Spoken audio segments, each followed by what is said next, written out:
할렐루야, 주님의 날 아침입니다. 우리 로고스 공동체는 지난 2주간 온라인으로만 예배했습니다. 이런 날이 있을 거라는 예상은 했지만 겨울에 추위 때문에 또 눈 때문에 예배를 드릴 수 없는 상황이 됐다는 것, 그럼에도 불구하고 우리는 그동안 어느 자리에서든 또 어떤 그 위치에서든 우리는 예배하는 훈련을 했습니다. 모든 자리가 하나님이 원하시는 예배, 하나님이 원하시는 예배자의 모습이었음을 우리는 고백하며 오늘 또 우리는 하나님 앞에 합당한 예배를 올려드립니다. 우리 함께 선포하며 예배 자리로 나아갑니다. 함께 외칩니다. 할렐루야, 우리의 하나님께 찬양함이 얼마나 좋은 일이며 하나님께 찬송함이 그 얼마나 아름답고 마땅한 일인가. 주님은 예루살렘을 세우시고 흩어진 이스라엘을 모으신다. 마음이 상한 사람을 고치시고 그 아픈 곳을 싸매어 주신다. 우리 주님은 위대하시며 능력이 많으시니 그의 슬기는 헤아릴 수 없다. 주님은 불쌍한 사람을 도와주시며 악인을 땅의 먼지만큼이나 낮추시는 분이다. 주님께 감사의 노래를 불러드려라.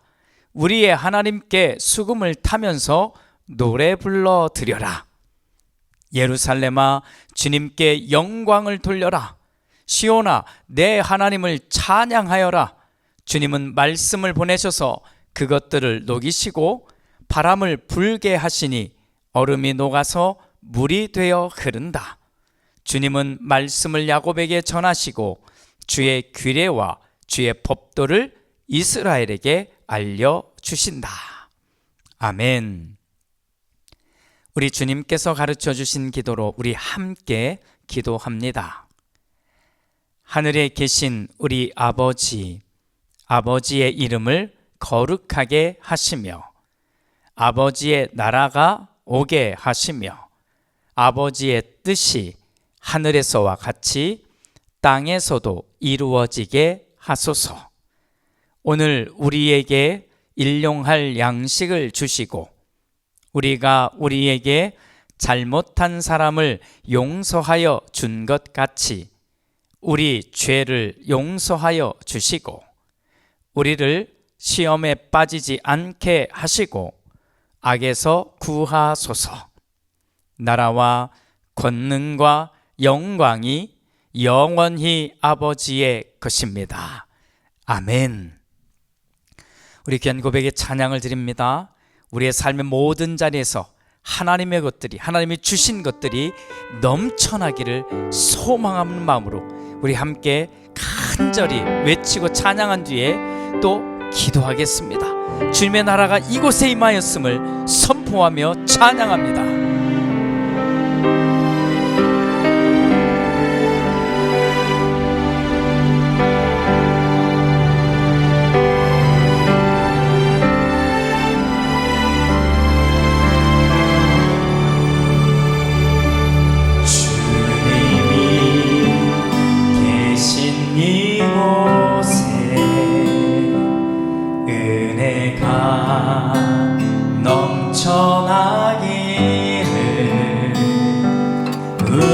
우리의 왕의 왕 되신 주님의 나라가 이곳에 서기를 주님의 십자가 보여 강같이 온 땅에 우리의 왕의 왕 되신 주님이 꿈꾸신 그 교회 되기를 주님의 강물이 흘러 여기 생명의 나무 열매 맺으며 넘쳐나리라.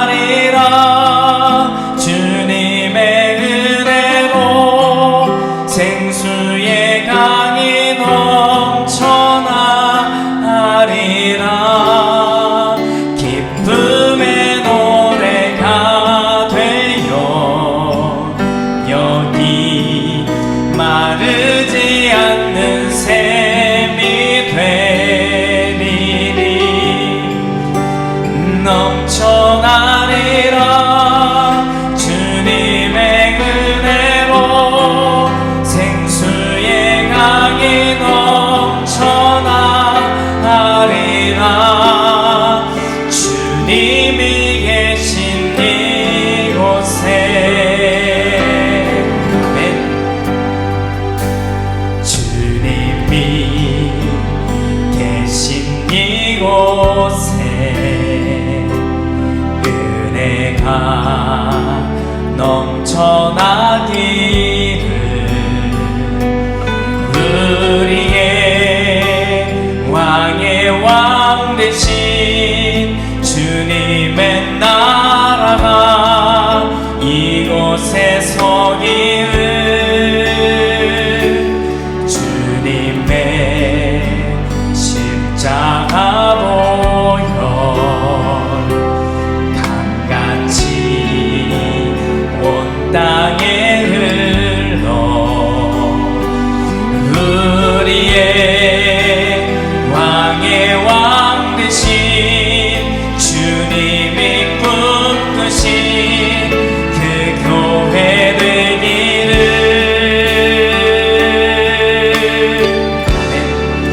주님의 강물이 흘러 여기 생명의 나무 열매 맺으며 넘쳐나리라 주님의 은혜로 생수의 강이 넘쳐나리라 기쁨의 노래가 되어 여기 마르지 않는 샘이 되리니 넘쳐나리라 주님의 은혜로 생수의 강이 넘쳐나리라.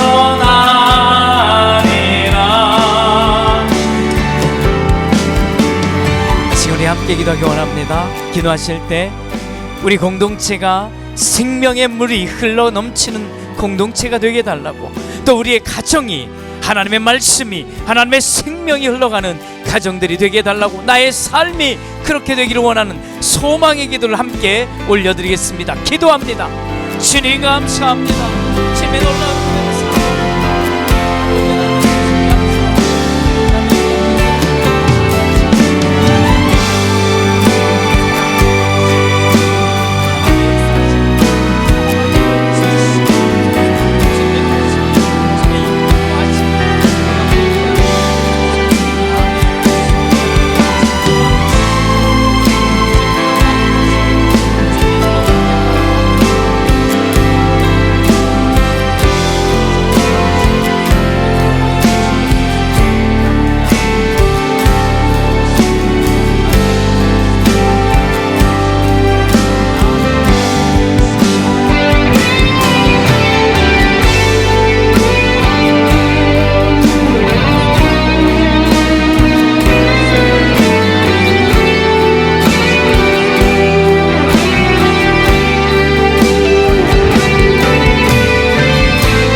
할렐루야.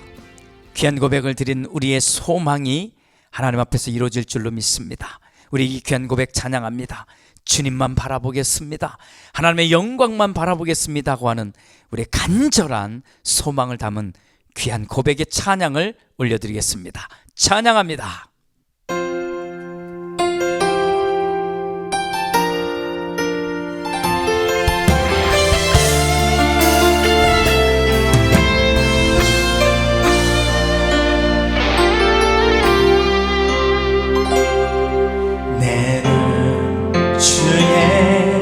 영광을 보내 우리 가운데 계신 주님, 그 빛난 영광 온 하늘 덮고 그 찬송 온 땅 가득해 내 눈 주의 영광을 보내 찬송 가운데 서신 주님, 주님 주님의 얼굴은 온 세상 향하네. 권능의 팔을 드셨네. 주의 영광 이곳에 가득해. 우린 선에 주님과 함께 찬양하며 우리는 전진하리. 모든 열방 주 볼 때까지. 아멘.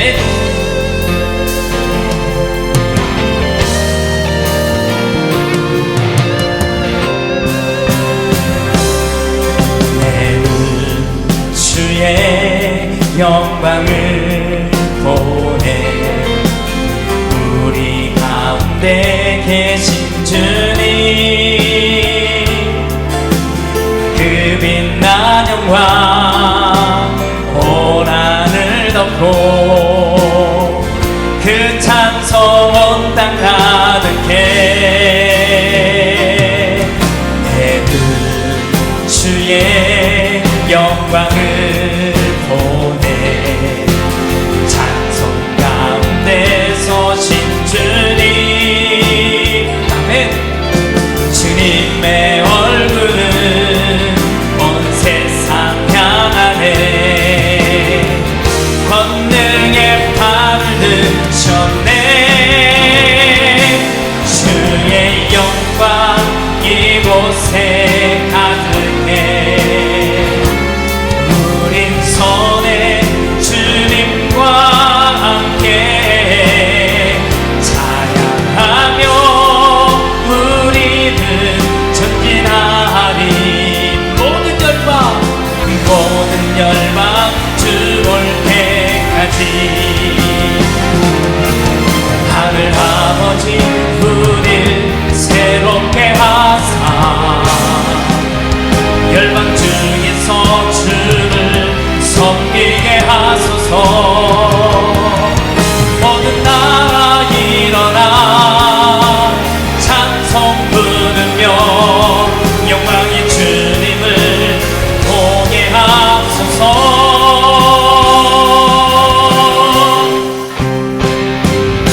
주의 영광 이곳에 가득해. 우린 선에 주님과 함께 찬양하며 우리는 전진하리. 모든 열방 주 볼 때까지. 주의 영광 이곳에 가득해. 우린 선에 주님과 함께 찬양하며 우리는 전진하리. 모든 열방 주 볼 때까지 찬양하며 우리는 전진하리.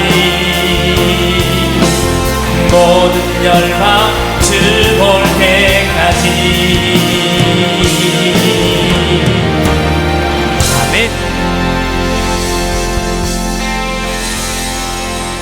할렐루야. 주님이 우리를 부르시는 그날까지 우리 주님 손 굳게 붙들고 우리 함께 살아갑시다. 이 귀한 고백 찬양한 뒤에 주님 어떤 일이 있어도 주님 손 붙들고 살아내겠습니다고 하는 우리 삶의 결단의 기도까지 이 시간 함께 간절히 드리겠습니다. 고백합니다.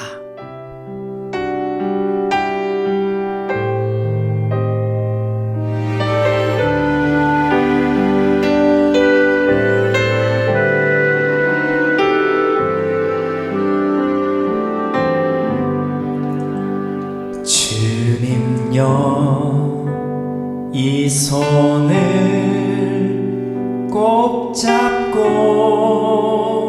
가소서. 약하고 피곤한 이 몸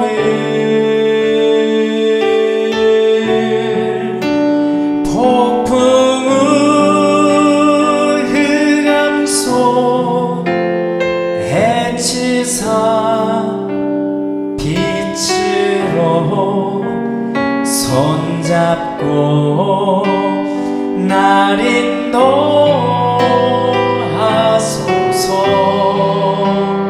아멘.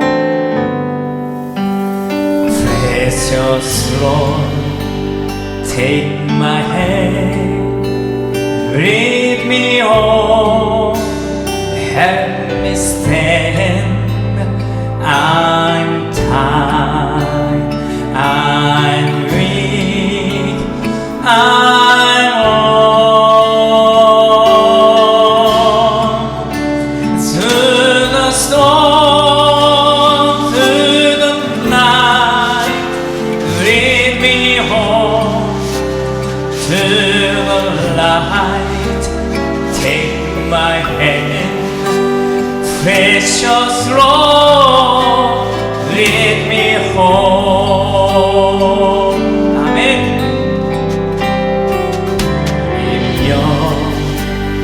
이 손을 꼭 잡고 가소서. 약하고 피곤한 이 몸을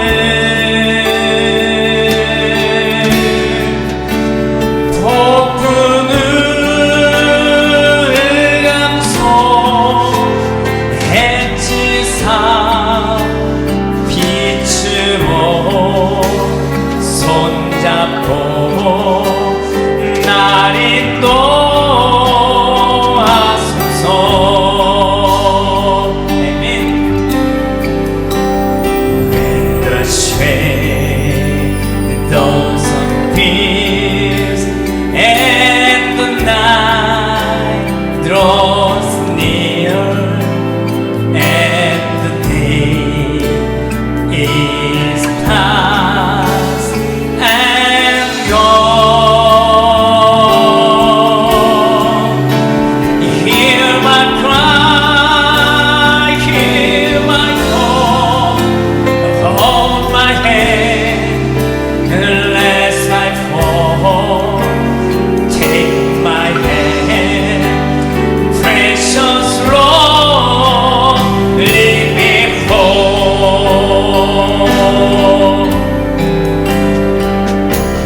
주님, 내가 주님 손 붙들고 살아가겠습니다. 어떤 폭풍이 밀려와도, 어떤 상황이 내게 주어져도 하나님을 믿는 믿음으로 이 손 붙들고 살아가겠습니다. 다시 일어나겠습니다. 나를 세워주시고 나와 동행하여 주시며 나를 인도하실 줄로 믿습니다. 이 길 믿음으로 걸어가게 해달라고 주님 앞에 이 시간 우리 함께 간절한 기도를 올려드리겠습니다. 기도합니다. 주님, 소망을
주님, 우리는 오늘도 하나님 앞에 있습니다. 아니, 사실은 매일 하나님 앞에서 살아갑니다. 그러함에도 불구하고 이 시간만큼은 구별하여서 하나님 앞에 예배합니다. 하나님, 우리의 마음을 기쁘게 받아주시고 우리의 생각과 우리의 소망의 간절한 기도를 주님 들으셔서 우리가 이 땅을 살아가는 사람으로서의 믿음의 말과 고백과 선포와 행동이 있게 하옵소서. 그럼에도 불구하고 우리에게 밀려오는 어떤 파도든 폭풍우든 만나게 되거든 주님 이렇게 고백한 것처럼 주님 손 붙들고 걸어가게 하시고 주님과 함께 이겨나갈 수 있는 우리 모두가 되게 하옵소서. 그런 우리가 지난 한 주간 또 열심히 삶을 살아냈습니다. 주여, 우리의 삶이 하나님 보시기에 복되게 하시고 우리의 삶이 하나님이 인도하시는 삶이 되게 하옵소서. 그래서 하나님이 주신 대로 살아가고 하나님이 주신 것을 누리며 살 수 있는 믿음의 사람들 다 되게 하여 주옵소서. 열의 하나를 하나님 앞에 정직하게 드립니다. 주님, 어느 것 하나도 주님이 주신 것 없는 것을 고백하였으니 주님, 주님이 부으셔서 그의 삶을 풍성하게 채워 주시옵소서. 정해진 예물을 하나님 앞에 드립니다. 마음이 흔들리지 않고 드린 귀한 예물이 복되게 하시며 또 그의 삶이 물질로 인하여 흔들리지 않도록 인도하여 주시옵소서. 또한 내 것을 조금이라도 더 나누어 베풀고 나누고 필요한 것에 내 것을 더 내어드린 손길들이 복되게 하옵소서. 그 가운데 주님, 선교하는 마음으로 드리는, 또 학생들이 공부하는 데 응원하는 마음으로 드리는 귀한 예물이 있습니다. 하나님 복되게 하옵소서.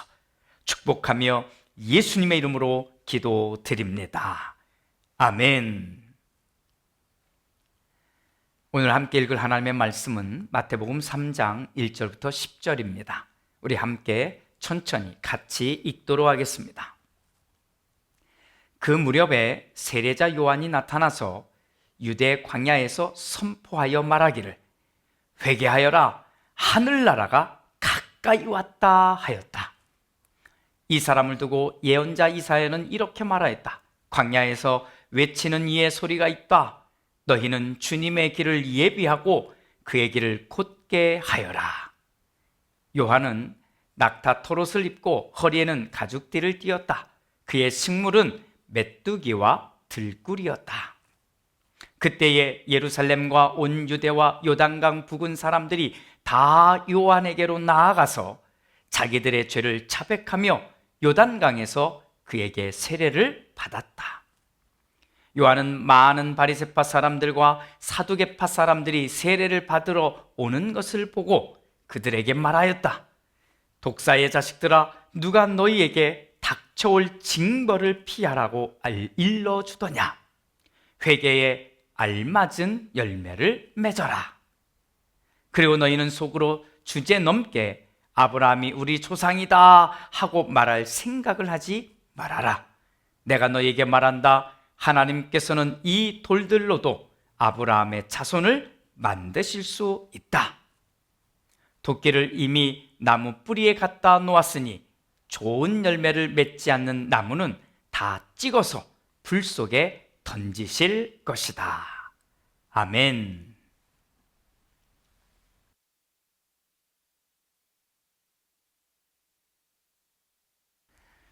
사랑하는 로고스 공동체 여러분, 우리는 성경을 열심히 그리고 성실하게 읽어가는 사람들입니다. 그러하기에 그동안 무작정 읽었던 성경 이야기가 아니라 이제는 제대로 성경을 읽고 이해할 수가 있습니다. 자, 마태복음은 어떤 책입니까? 마태라는 사람을 통해서 유대인들에게 전한 예수님의 이야기입니다.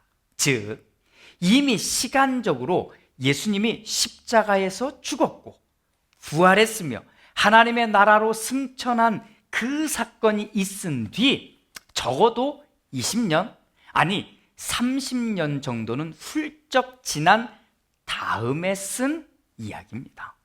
그렇기 때문에 그냥 읽으면 시간의 순서대로 기록된 이야기처럼 보이겠지만 사실은 이미 30년 전에 일어났던 이야기를 해주는 것입니다. 그래서 우리는 상상력을 가지고 있어야 합니다. 오늘 우리가 읽은 이 마태복음 3장의 이야기에도 마태는 유대인들에게 오래전에 있었던 이야기를 하나 꺼내 들었습니다. 바로 세례자 요한의 이야기입니다. 마태가 세례자 요한의 이야기를 탁 꺼내자 유대인들 사이에서는 웅성웅성거렸을 것입니다. 왜냐하면 이 세례자 요한도 죽었거든요. 어떻게? 헤롯 왕에게 목이 베어 죽임을 당한 겁니다. 처형을 당한 것이나 마찬가지입니다. 자, 예수님도 십자가에서 죽임을 당했는데 또 한 사람 요한도 죽임을 당했으니 놀랄만합니다. 사실 이 세례자 요한이 처음 이 유대인 사회에 등장했을 때 유대인 사회가 팔각 뒤집혔습니다. 진정한 메시아 선지자며 좀 더 극단적인 표현을 하는 사람들에게는 이 세례자 요한이 메시아라고 말했기 때문입니다. 하지만 요한이 죽자 유대인들은 자기들이 각자 가졌던 이런저런 자기들의 생각들을 다 버렸습니다. 그런데 갑자기 마태가 수십 년이 지나 이 마태가 유대인들에게 세례자 요한의 이야기를 꺼내든 겁니다. 자, 예수님이 부모님과 함께 이집트에서 돌아와 나사렛이라고 하는 동네에서 살게 되었습니다. 자, 이제는 어엿한 청년이 되었습니다. 그때쯤 요한이라는 사람이 등장했습니다. 유대인들은 요한에게 집중하기 시작했습니다. 두 가지 때문입니다. 첫 번째는 요한이라는 사람의 모습입니다. 모습. 사람들의 눈에 비친 요한은 일반적인 사람이 아니었습니다. 광야에서 살고 있습니다. 하지만 누구에게도 고개를 숙이지 않습니다. 오히려 사람들을 향해 큰 소리를 지르며 당당하게 살아갑니다. 둘 중 하나일 것입니다. 하나는 미친 사람이거나 그렇지 않으면 아주 특별한 사람일 것입니다. 그런데 유대인들은 이 괴상한 복장을 하고 메뚜기와 석청, 그게 들꿀입니다만 이것을 먹고 사는 요한을 바보가 아니라 아주 특별한 사람으로 보기 시작합니다. 자, 두 번째, 요한에 대해서 유대인들이 집중하게 된 것은 그가 던지는 메시지였습니다. 회개하라, 하나님의 나라가 오고 있다. 회개하라, 하늘나라가 가까이 왔다 라고 하는 이런 메시지입니다. 이것이 특별한 이유는 이 메시지는 수백 년 전 이사야 선지자가 처음 외쳤던 메시지였기 때문입니다. 그때부터 지금까지 유대인들은 이사야가 외쳤던 이 말을 계속 들어왔습니다. 그렇게 수백 년 동안 유대인들은 이 메시지를 듣기는 했지만 안타깝게도 듣고 알기만 했을 뿐 준비가 되어 있지 않았다는 것입니다. 이사야 시대의 이야기를 좀 더 해볼까요? 그러면 자, 유대인들이 지금 어떤 상황이냐면 포로로 끌려갔습니다. 끔찍한 경험을 하게 된 것입니다. 유대인들에게는 당연히 희망이라고 하는 것이 필요했습니다. 그때 이사야가 유대인들을 향해 외쳤던 희망과 용서와 치유에 대한 메시지가 있습니다. 드디어 하나님이 돌아오셔서 위로해 주시고 이 모든 상황에서 우리를 건져 주실 것이라고. 그런데 수백 년이 흐른 뒤 요한이 등장해서 이 메시지를 다시 던지고 있는 것입니다. 더욱이 그 하나님의 나라가 가까이 왔다는 것입니다. 그러니 특별한 것입니다. 하나님의 나라가 오기는 올 거야 라는 말을 수백 년 동안 계속해서 생각만 했을 뿐 정작 언제 올지 모르니까 마치 다른 나라 이야기처럼만 여겼는데 세례자 요한이 이 하나님의 나라가 가까이 왔다고 외쳤던 것입니다. 문제는 아무도 이것을 준비하지 않고 있었다는 것입니다. 아예 하나님을 떠난 사람들, 이 사람들은 우리 예외로 합시다. 하나님의 나라가 오든 오지 않든 전혀 상관하지 않을 테니 말입니다. 자, 그런 사람 빼놓으면 그 다음은 언젠가는 오실 거야 라고 이 생각만 하던 그런 사람들이라면, 자, 이런 상황, 하나님 나라가 가까이 왔다라고 하면 이 사람들은 준비가 되어 있을까요? 아마도 하나도 되어 있지 않을 것입니다. 자, 또 좀 더 신앙적으로 열심히 있는 사람들은 어떠했을까요? 하나님의 나라는 반드시 올 것입니다. 언제 그 나라가 올지는 몰라도 분명히 올 테니 우리는 그 나라를 기다려야 합니다 라고 말할 정도는 되는 사람들, 이 사람들은 어땠을까요? 저는 이런 사람들도 정작 하나님의 나라가 가까이 곧 온다고 하면 당황했을 것이라고 생각합니다. 평소에도 집을 깨끗이 이렇게 정리해 놓고는 있지만 갑자기 귀한 손님이 오신다고 하면 당황하는 것처럼 말입니다.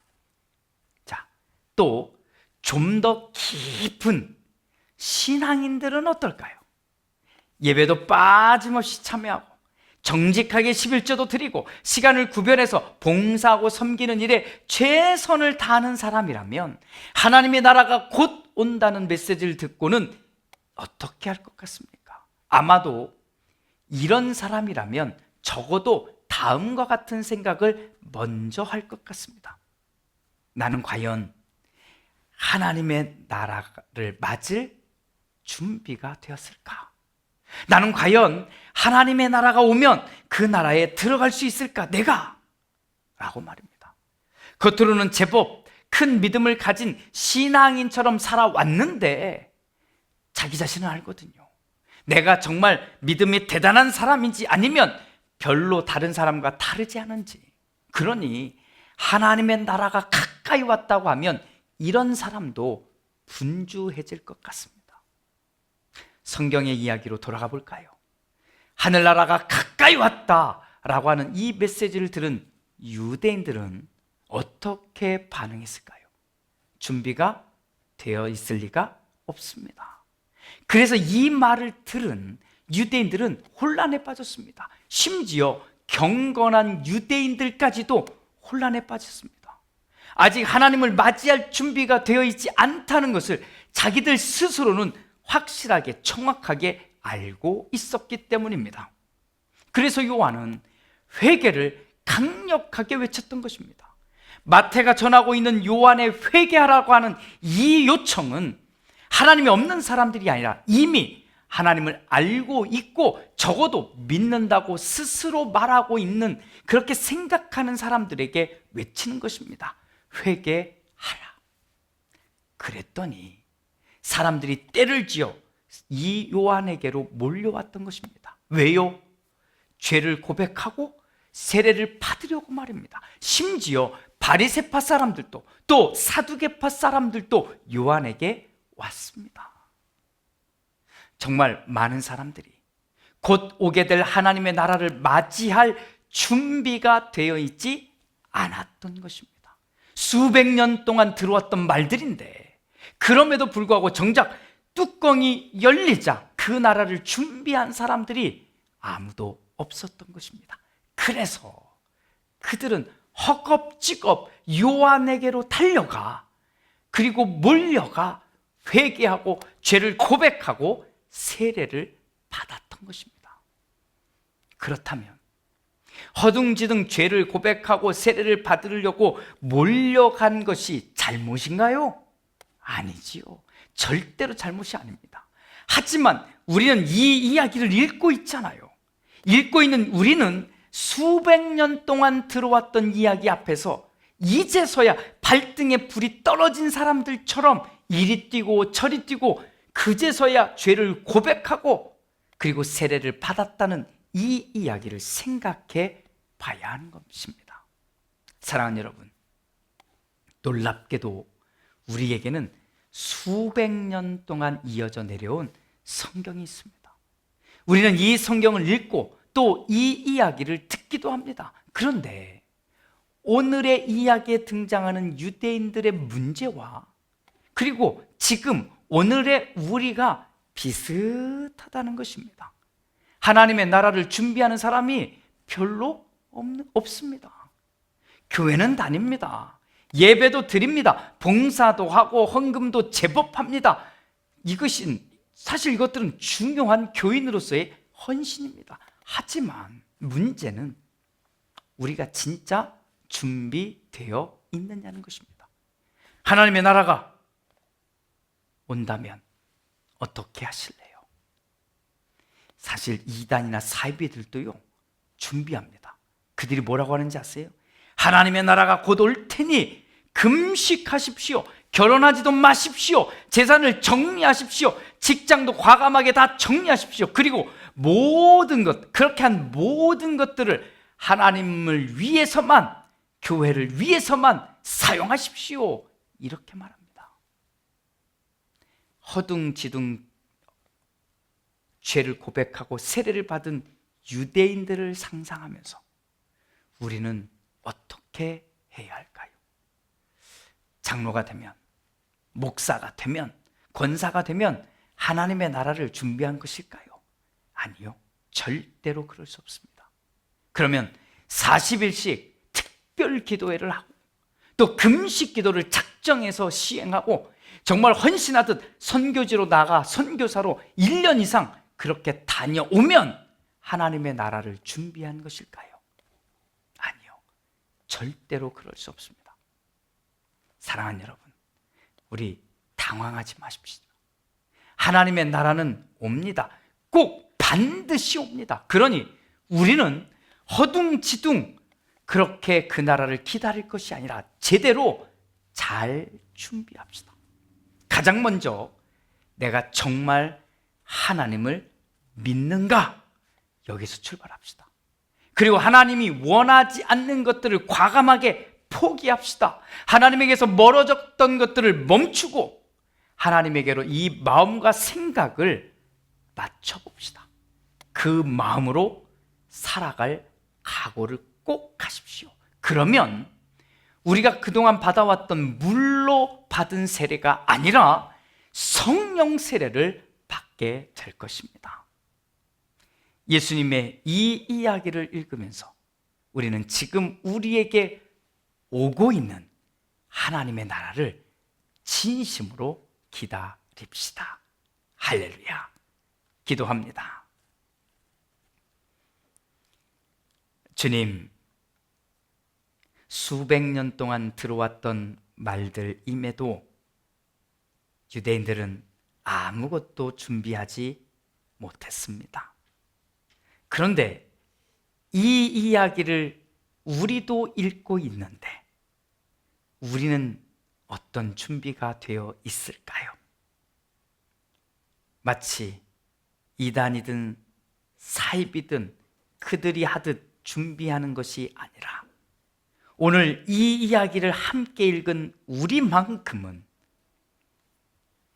내가 정말 하나님을 믿는 사람인지, 그 믿음으로 어떻게든 살아보려고 그렇게 애쓰고 그렇게 노력하고 있는지, 하나님이 원하는 것이라면 반드시 하고 하나님이 원하지 않는 것이라면 멈출 수 있는 용기와 지혜가 있는지, 또 그 마음으로 살아가려고, 하나님이 주신 마음으로 살아가려고 그렇게 결단하는지, 오늘 이 이야기를 읽은 우리 모두가 그 고민을 시작하고 이 준비를, 하나님의 나라를 맞을 준비를 시작하게 하옵소서.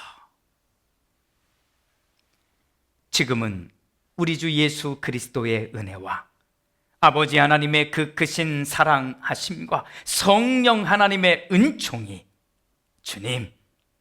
주님의 나라가 언제 오든 주님, 나는 준비하고 있겠습니다. 하나님이 주신 마음을 가지고 이 땅을 열심히 살면서 준비하겠습니다. 하나님, 어떤 상황에서 주님 손 붙들고 살아가는 나와 나의 가족들과 또 나의 모든 삶의 자리가 되게 하옵소서. 이렇게 말씀을 읽고 그렇게 결단한 우리 모두 위에와 우리가 살아갈 삶의 모든 자리들 위에 이제로부터 영원토록 함께 하시옵기를 간절히 축원하옵나이다. 아멘.